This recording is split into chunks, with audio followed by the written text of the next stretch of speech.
Lights, camera, action. In a studio where local filmmakers talk to other filmmakers about the inside world of film. Cut. That's not the script.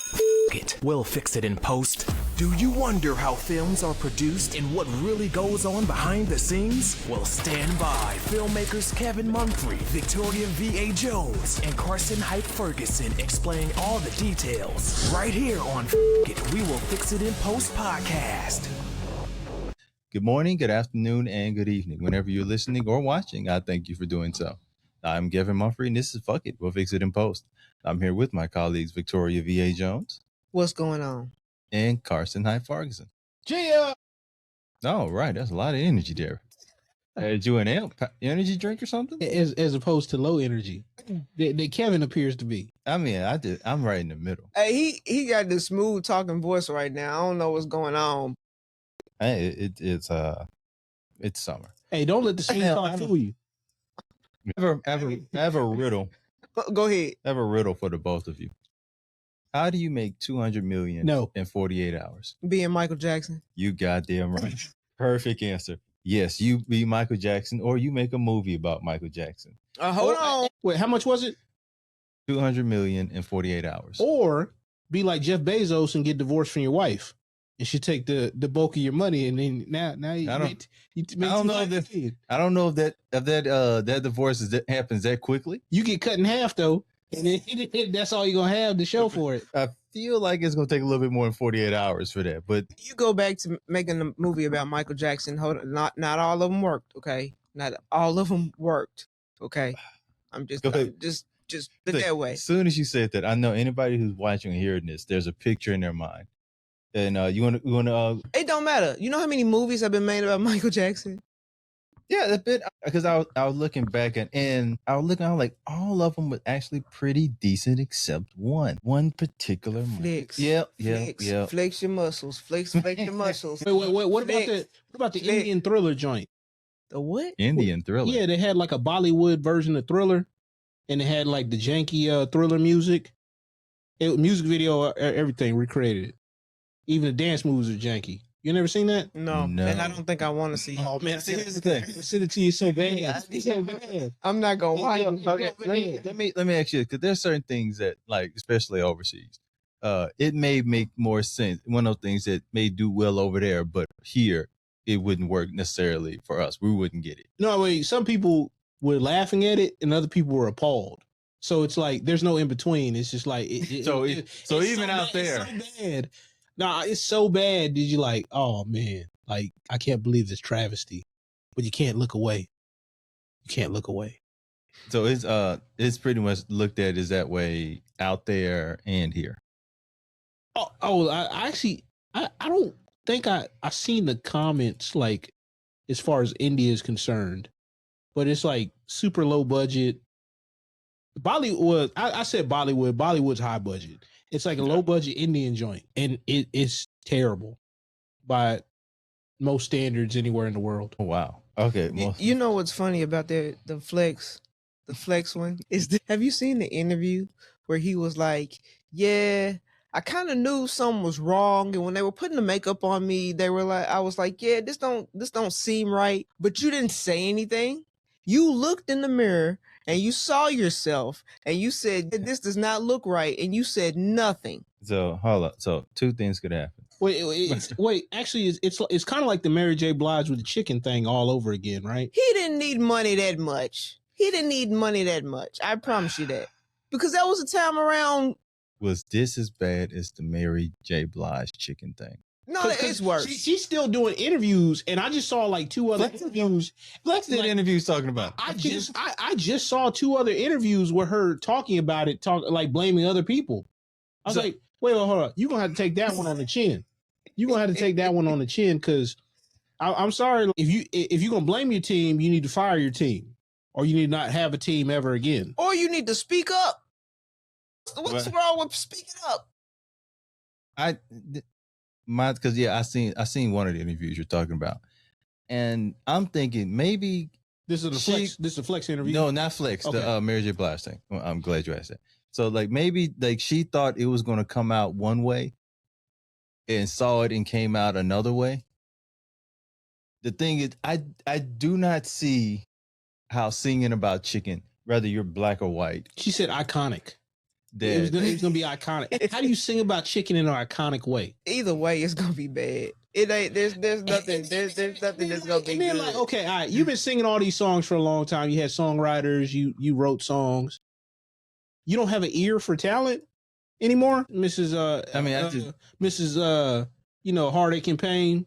you have an ear for talent. But I mean, even a talented person is singing about chicken. Yeah, is but singing about chicken. If I see crispy chicken as a line, I'm gonna be like, nah, it ain't gonna work for me. It depends on how desperate you are too. She might have been real desperate. She might have made it. With this after the divorce? What year was that? What year did that commercial come out? It's been a while now. I can't remember. I'm gonna look at it. Yeah, go ahead and look that up. Look, if it's after the divorce, Looking it up, we're gonna have VA sing a verse of that song. I doubt it. Y'all got me messed up. Y'all got me uffed up. Hey, crispy chicken. Yeah, go ahead and sing. Go ahead and sing. Go ahead and sing. Go ahead. Go ahead. Go ahead. Go ahead. Go ahead. Go ahead. Go ahead. Seriously though, like, if you came up to me or whatever, it was like offering it to me. First off, I can't sing. Second off, I'm like, Well, they gonna make you sound good. now I'll be like, okay, they can put auto tune on it. They gonna make you sound good. It'll be like, it's like it'll be growling and stuff. You'll be like, yeah, man. Be like, hey, if Kanye made the commercial, it would sound like this. Okay. Honestly, he probably make it. He could probably make it good. no, I can't even offer her that bail. That was filmed in 2012. Oh, look at that. The end of the divorce was at 2016. Damn. I was. Well, maybe she knew divorce was coming, and she knew she probably had to pay off that money. So she was like, hey, "Let me re-up right now before things get real worse." Or maybe this is part of his grand plan. He's like, he was gonna get her to do this and embarrass her for years, and then leave her and blame the shame on that. Man, you have to hate the hell out of somebody. Just imagine him coming home like, "Hey, baby, I got this. I got this set up for you." And she's so excited. She show up. And it's a chicken commercial. Because he was the manager for a while, right? Yeah. Yeah, but I don't know around that time if he was her manager. I believe he was her manager up until the divorce. So that's, I think, part of why she ended up. Oh, so that he knew the divorce was coming. He probably did that out of spite. He said, You gotta. Oh, you gonna divorce me? I got something for you before I go out. If you gonna hate somebody enough to be like, going to sabotage their career and make them sing about chicken, you should have never married them in the first place. Like, it should have never happened. And like, at least do Popeyes. Come on. Nah, when has there ever That been a is even celebrity worse. singing or dancing about chicken Well, that has ever gone well? One lady from the Popeyes commercial with the I'm fake saying- accent she's a status figure now. Okay, like there so you go. now she's a celebrity, and then like everybody equates it to her. This You know, love just, that it's just like Popeyes. the car commercial. What's it? Flow Yeah.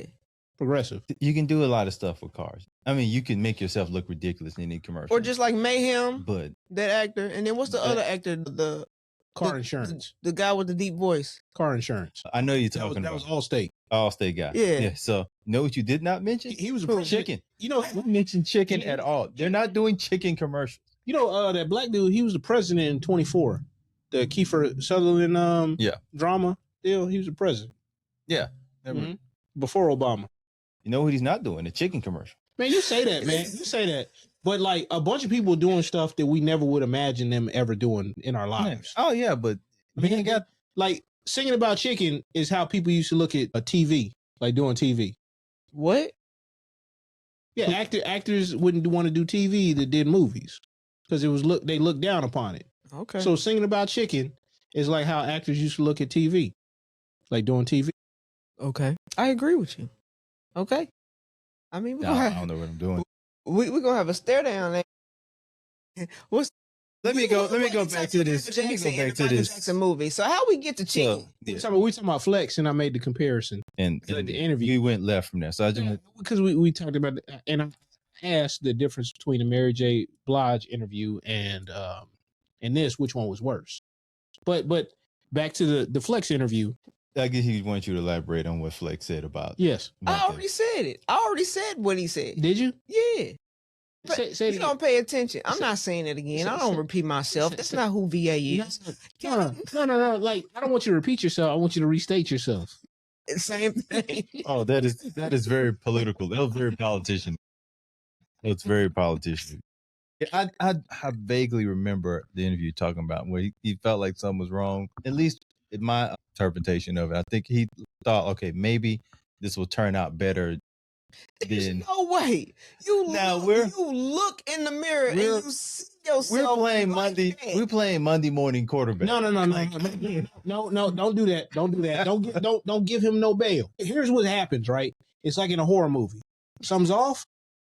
I start thinking there's a ghost in here. This is a black person in a horror movie, not somebody, they got to get rid of the black person because it's not going to move the plot along because they're going to leave. They're going to leave as soon as like something start moving. Be like, they get in the car and they're gone. Movie's over. Ain't no horror movie with black folks. My thing is this: you look in the if somebody puts some makeup on me and I go and I look in the mirror and I be like, yeah, this ain't cutting it. We're gonna have to do something else. And I don't speak up. Whose fault is that? That's my fault for not speaking up. Partially.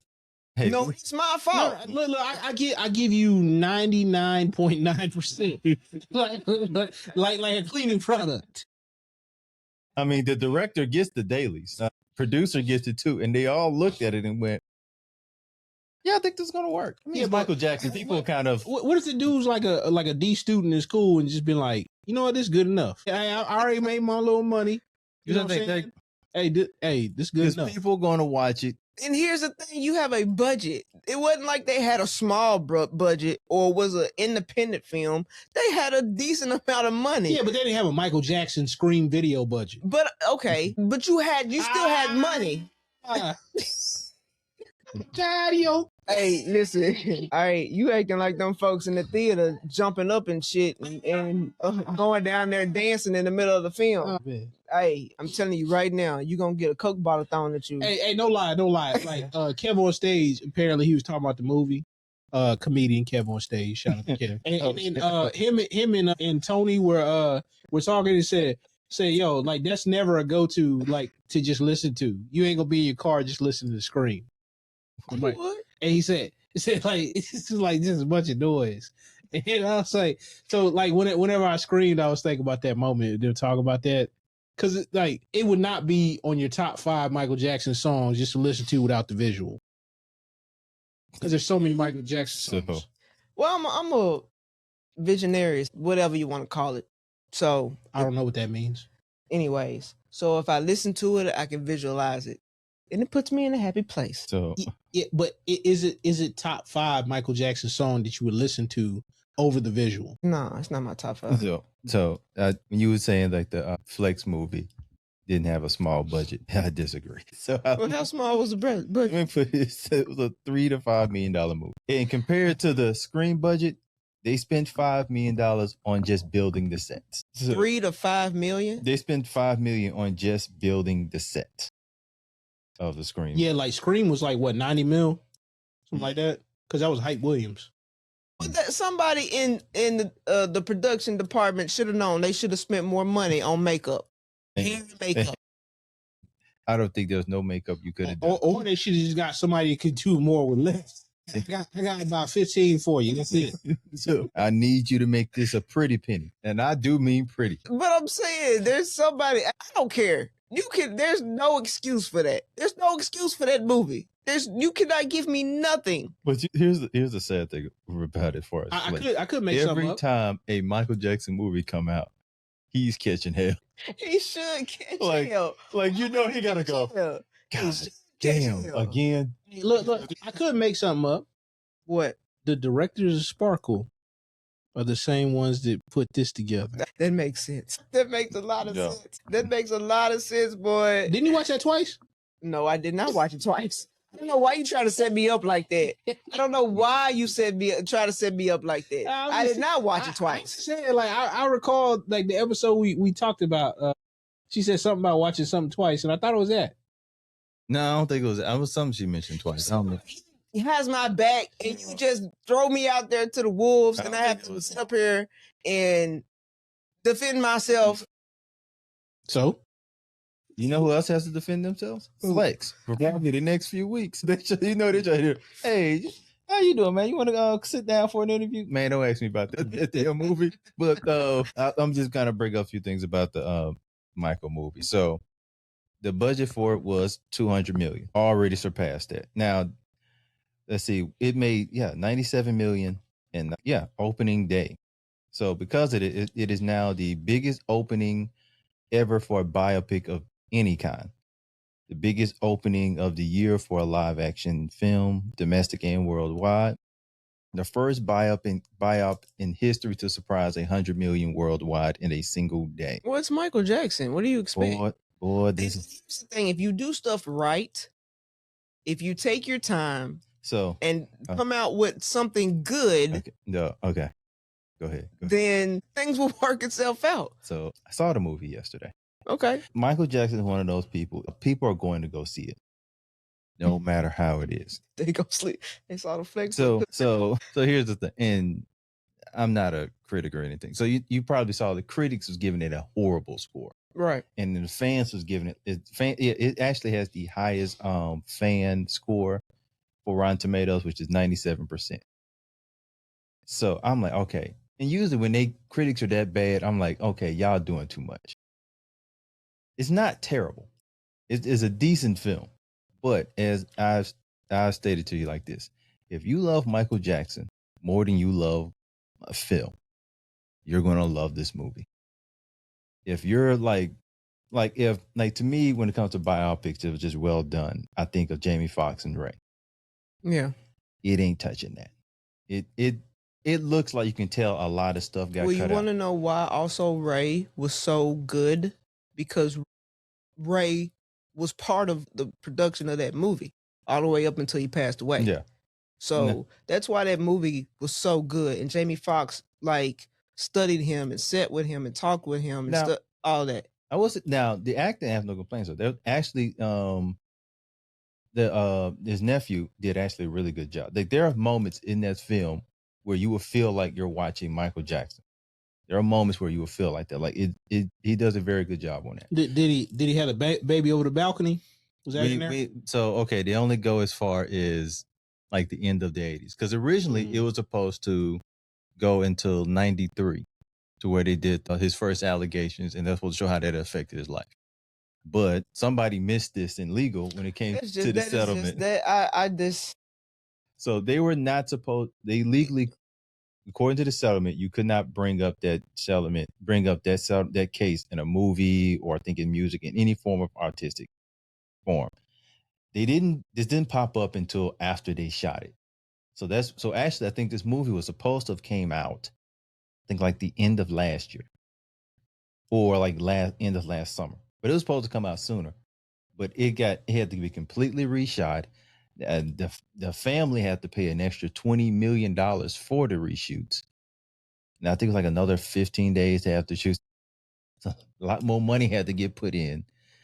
It delayed the film, but I mean, look, they got their money back because at this point, by the time y'all watching this, everything they're making is profit. I mean, yeah, like I said, if it's done right, it's gonna be a good film, and they put a lot of work and effort in this film, so I'm pretty sure it came out well.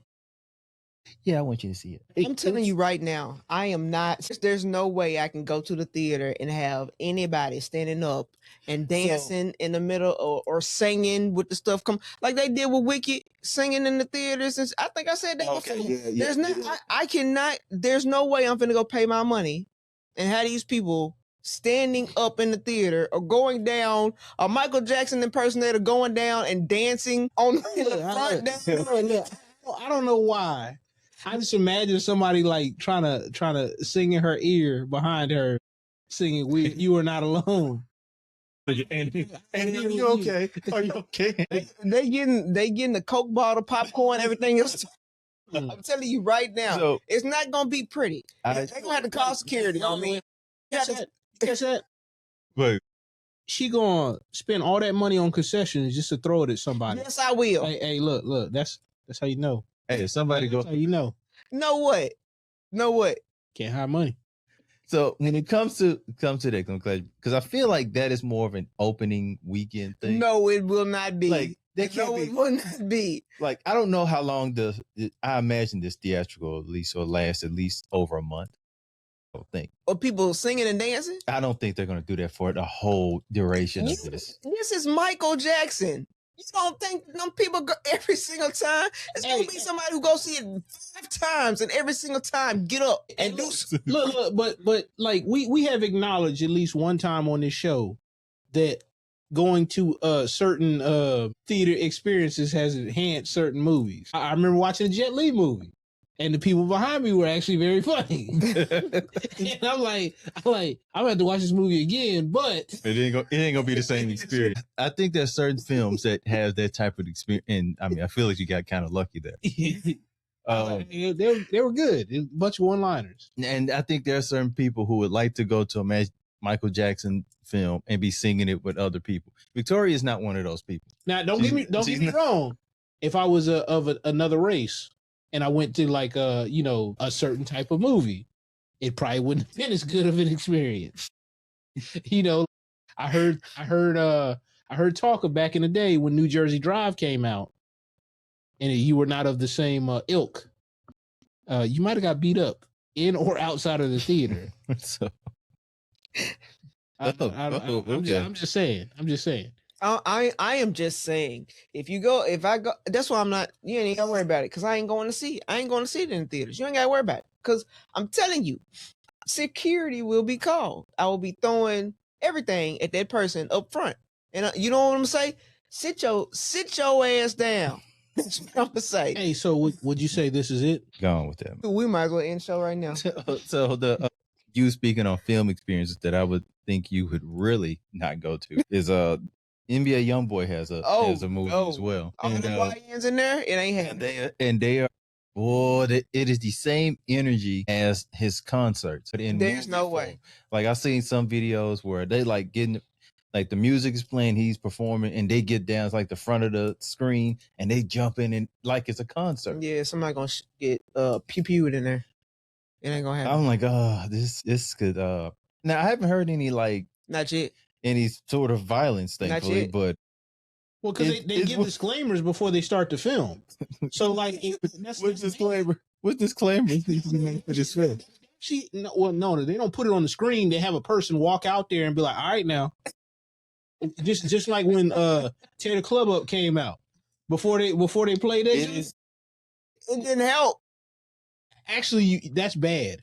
If you have to do this, I remember being in a nightclub. It was a smaller club in Texas, and this guy said, it was the height of crunk, and he said, all right, now I'm gonna play this, but y'all gotta act right. And I was like, don't play that shit. Don't play it. Hey, I'm about to leave, man. I was. You gotta say that. He gave me the heads up. I'm about to leave. It ain't safe no more. Like Busta Rhymes album. It ain't safe no more. If you have to have that type of disclaimer when playing a movie, or honestly, you brought up Tear the Club Up Thugs. I remember somebody told me this a long time ago. The Tear the Club Up song, like if they would 3-6 would go to like certain clubs and they only got like half of their pay, because they'll pay you like on the front end and the other half when you show up. So the song would be it would be like, oh, you ain't got my money? Cool. First song we playing. Listen, and that's exact. So they'll be like, okay, we can play this song, and you can pay me. I'm just going to say 40,000. So you can pay me my other 40,000, or you can have $140,000 problem. Look, you're gonna pay something. I didn't really do a whole lot of live shows when I was younger, but there's a few. I went to one in Texas again, and it was a smaller town in Texas. It's not too far away from Dallas. But like some Dallas artists, right? They had a song called "I'ma Tussle with You," Big Tuck and all them. Oh, right? that's got the vibe. I just remember like when that came on, people lost their damn mind, and I was like, "There is no reason for me to be in this place right now," because them cats lost their mind. I was in a club. I don't know what club I was in at Memphis. I shouldn't have been in the club anyways. But they played 3-6 Mafia gang signs, and boy, let me tell you. That song came on, everybody stopped throwing up gang signs, and I was like, yeah, it's time for me to go. I'm like, I gotta get out of here. I don't know who I was with, but I left them real quick and I walked my ass outside. I said, it ain't gonna be today. God, everybody have one of these stories with 3-6 because I have one. This is when 3-6 and God, Cash Money. Play it while you hating, because I remember hearing that song. I remember hearing play it while you hating. I was like, gotta go. So I have some positive stories in the other with some music too. Okay, go ahead. Because I remember when that Nelly song "Hot in Here" came out, and I was like, I remember like looking around, like I like all these women in a trance, and they was actually taking their clothes off. So I'm like, wow, this is like the video. I was like looking around, and then there was like a song that was popular, like in Texas again. It's like check my footwork, and he's talking about shoes. So you ain't got these, and people popping in foot tally. No, people took their shoes off and had their shoes up in the air. Ain't no way. You ain't got these. Like, oh wow, like on the dance floor. I think it just shows the power of music. Music is powerful. Because to this day, and back that thing comes up. Oh, women change, and you get to see the quality of the woman. Hey, look, hey, go ahead. She could be a great woman. It's just while there's something when you are with Cash Money taking over for the 99 in 2000, you just kind of have to. You just gonna have to forgive her for those few moments. It's like that violin, that synth come on, and it's like their eyes like start opening up wider. It's like that part of that Seal song, you know, where he's like, "Kiss from a Rose," where he's like, "Did you know when slow my eyes become?" Seal do the women. I mean, he does something to women. Anyhow, like, but it's just like you know, your eyes become like bigger. It's like, you know, and it's just like oh, I just realized something's about to happen, and it's just like it's an experience that's about to happen. No. Yeah, you lost me as soon as you said Seal. Oh, man, come on, man. Yeah, Seal's a great singer and all. I never seen Seal music play and then like an entire aura of a room change. You ain't been around where Seal's been like performing in front of people that are Celine Dion fans. They love Seal. I beg your pardon. Your heart will go on, Kevin. What are we talking about? What are we talking about? That's what we talking about. That's not what we talking about. It's literally what we just talking about. Cash Money for the 2000. So no, it will not be.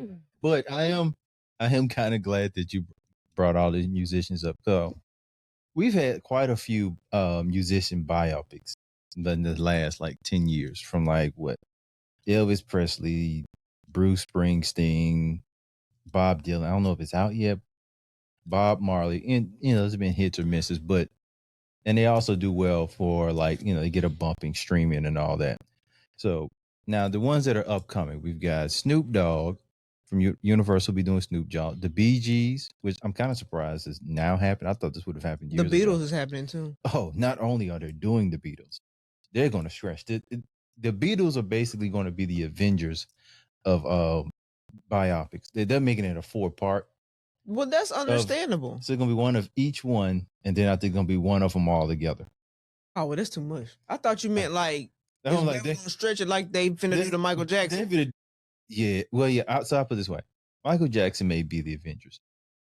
The Beatles are probably going to be basically the Marvel universe of music biopics. Why would you? Why would you make this? We got to make money. But I'm saying, why would you make? You might as well make it a TV series then. Why are you gonna do a film? Actually, a good point. I was thinking the same thing. Like a Netflix series would probably be better. But I mean, you know, the Beatles will probably get. And I kind of hope. I think a lot of movie theaters, not theaters, but like production companies are taking this Michael Jackson film and thinking, oh, they're gonna do this. They can do this for stuff like the Beatles. Well, that was already that was already years before. Yeah. You know what I'm saying? But this not, good point. Not just now. They like 2 or 3 years ago they already started this. Yeah. So what I'm hoping is they're not thinking, oh, what's happening with Michael Jackson film? It'll like the audience that Michael brought in will be the audience that. Oh no, they better Now, There's some crossover, Now- but not that much. But like, so yeah, like to VA's point, like why wouldn't they make it a series? I mean, we saw what happened with the Wu-Tang thing. now that Or now- even Selena on Netflix, the series Selena. yeah, and that did pretty well too. But I believe with the Beatles, because they're a historic band. They're the type of group that will get people in theaters. That's my Possibly. Now, I feel like the Beatles would have had this, like the Michael Jackson film like effect if they'd have done like 20 years ago.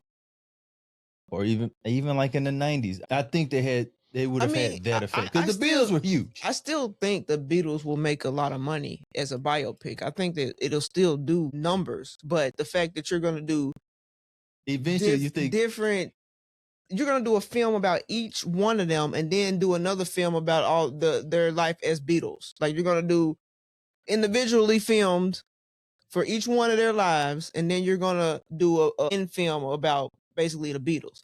I think that's a little bit too much. you think it'll tire off an audience. It would tire off. I would just think it's It probably depends on how it's spaced out too. Because like you could do a one with old girl, old boy, and Yoko Ono, like that. Well, that's- yeah. I mean that's a easy. given. Yeah, easy. that's too that's- easy. that's a movie within itself. Yeah, Yeah. It's just a lifestyle, not even about the music. Paul McCartney, I believe, would work. I mean, that's a long history there. I don't know as much about the Beatles to say like Paul I know more about Paul McCartney's like divorces than I do about like like most of his early life. I mean, I know about some of the Beatles stuff, like how they use the technology or whatever, like the whole Abbey Road thing. It's still technologically like more advanced, like sound studio, like in the world. It's like a big deal. I mean, you can do a lot with Paul. So what I was going to ask is like, when are we going to run out of musicians for them to do movies on? We're never. There's too many great musicians out there. Yeah, but I don't think the same attention span is given to like musicians now, if you want to call them musicians. I ain't even talking about the No, new but- now but- generation. but- I'm talking about the ones who've already been. Yeah, but I don't know. Like as we move forward even further, do people really care as much?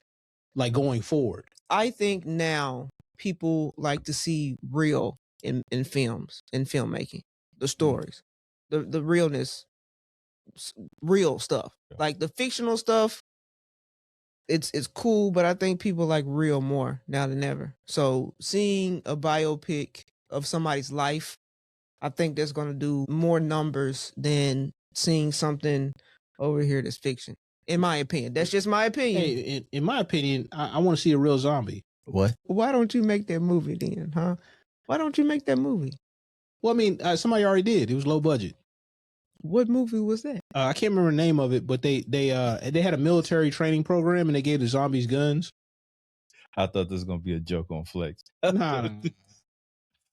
Yeah, they gave the zombie guns, and then like I guess they retained some of their memory or something like that from the past, and like the zombies were like chasing people and then like shooting at them. Why don't you make a new one then? Why don't you make one? Why don't you write the script and then we'll go about it?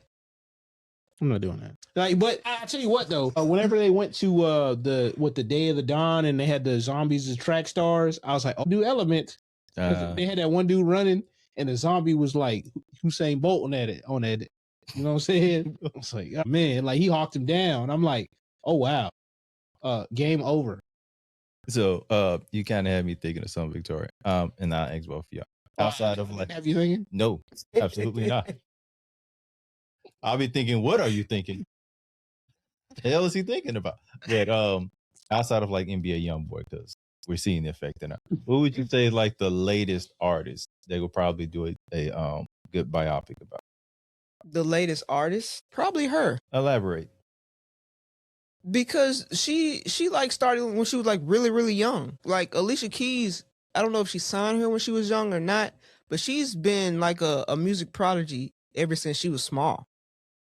And she can play every single instrument. I didn't know. I mean, I've listened to it, but I don't really. And the only reason I'm kind of hesitant of that one because I mean she seems to be a very private person. I don't think she would put much of her life out there. But she's not even done with her career.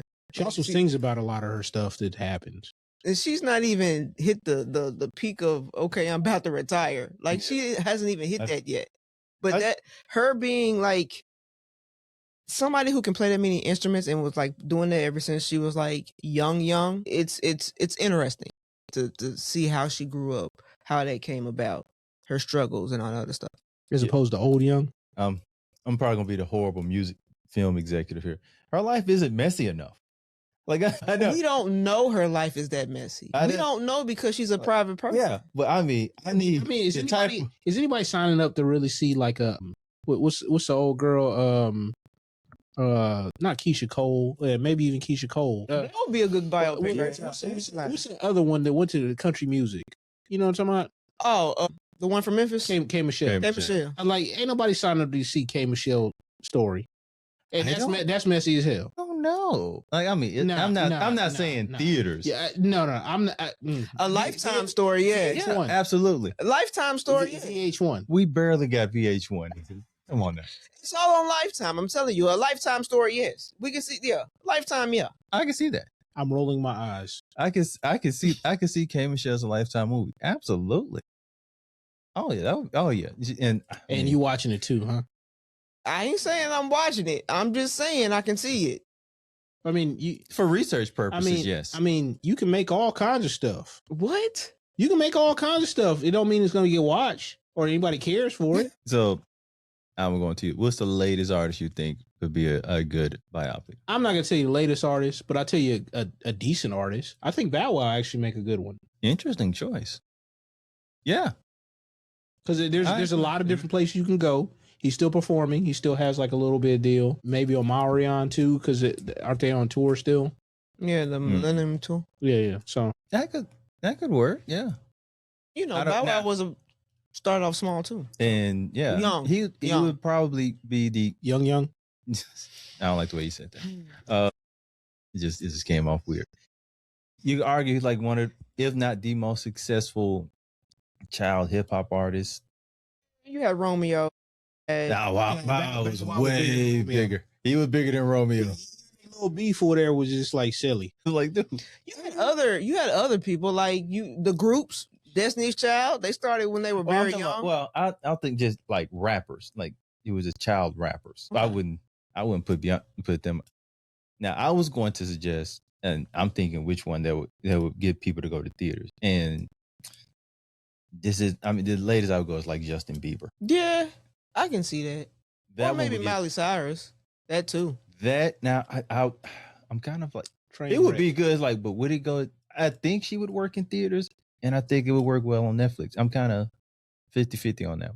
Well, she got the audience where I think she could draw like both. The problem is you have to differentiate, depending on artists. I think Bow Wow would probably be able to do a theater, but it'll probably be best on Netflix if it's really coming down to it. But then again, like Omarion or whatever, that'd be probably perfect for streaming. Like Omarion by himself, I'm kind of like, but B2K, I think that would do well. Omarion by himself, I don't know. Could, but I think the B2K story would be a lot more interesting. I mean, like, why not do Omarion and then have the B2K, and then you could possibly sell a spinoff and just do the B2K by itself? So we're gonna do a B2K. Oh, you said the B. At first, I thought you were talking about they doing B2K like they doing the Beatles. Just break off a story of each of them. I mean, like what you can do is you can gauge like interest, but through the Omarion, and then then do a spinoff of B2K and get those fans in too. And then you can probably be maybe. I see that more of a streaming Netflix thing, but it could possibly work. There's like smaller artists with like dedicated fan bases.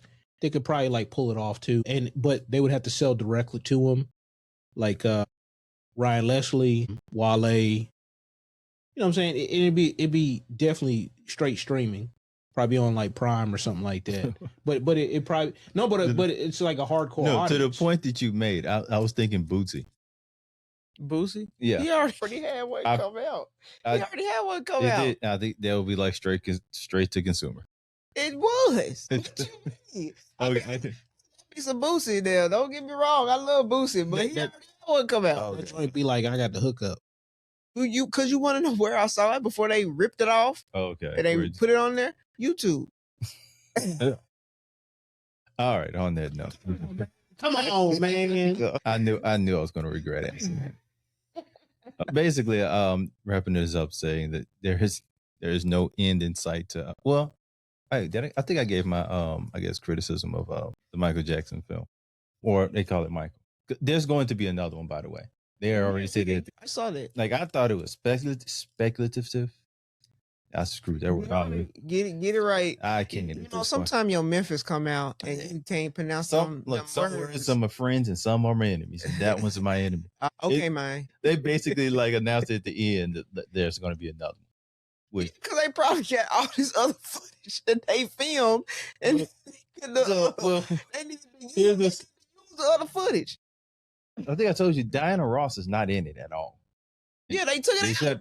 And Diana was like, nope, don't put me in that movie. But it's like, oh, there's so much legal involved in it. I'm like, how are you? Like, you couldn't use the first case. Legally, you can't use it. What do you, I mean, I am kind of interested now. Like, so how are y'all going to shoot this second one? Because you can't really tell that point of his life. Because the first one is basically, you know, childhood to like when he became the superstar. They're probably going to start it after the case then. That's probably how it's going to go. They're going to start it after the case. They're not going to say anything about it. They're just going to start where his life started back up after the case. Is it because you can't even do, because you know how sometimes you'll put in film almost like little fake news clippings of them talking about it and then they go to the next thing. They can't even do that. There's ways around it. So how would you? Don't ask me that. No, don't ask me that. Don't ask me that. Not ask me that. You want nothing to do? Not at all. So like if you all, like I said, if you're a Michael Jackson if you're a Michael Jackson fan, you get your words out? I'm trying. I'm getting there. You need some water. I will afterwards. But He gonna start singing "Scream" towards you. Nah, getting frustrated. If you're a Michael Jackson fan, I believe you will love this movie. If you are a fan of cinema, you'll kind of understand why the critics was killing it, because it looked like screenshots of his life without necessarily context. Like they put people in his life. I understand that. I can get that. I can understand that. Like it's probably because they had to do all the reshoot. It looked like man, I had to reshoot and re-edit. Like, man, them editors. Listen, let me tell you something. Reshooting is not easy, especially when you already shot a full film. I've done it before. And then it's like you gotta it's almost like you're doing another film in it. You are. We reshot a short film and we literally had to reshoot everything. And you're shooting a whole new film. Period, point blank. So you have to, like, I guess, reschedule the actors. Yeah, and we didn't have we had the main actors come back, of course, but all the extras, we didn't have that. So a new location we had to get. So just imagine, they had to reshoot all that shit. I would have said, what? This ain't coming out this year. We're gonna have I need a break, a mental break or something before I go back into this. So the word reshoot is traumatizing for you. Very much so. And that was a short film reshot. Okay, imagine you're like, hell, we're going to need another $20 million. Like, man, I need a drink. Hey, would you say this is it? For this episode, yes. He keep doing that. And I just don't understand. I think and he's over here tripping. He's over here tripping. That's my cue to end this. I got everything I needed out the way. Thank you all for listening or watching. I am once again Kevin Mumphrey with my colleagues Victoria V.A. Jones. This is it. And Karsten Hyde Ferguson. I mean, she did it. Why did I do it? I didn't think she was going to do it. I was kind of I felt like that was how you were going to end it off. But either way, that is a wrap.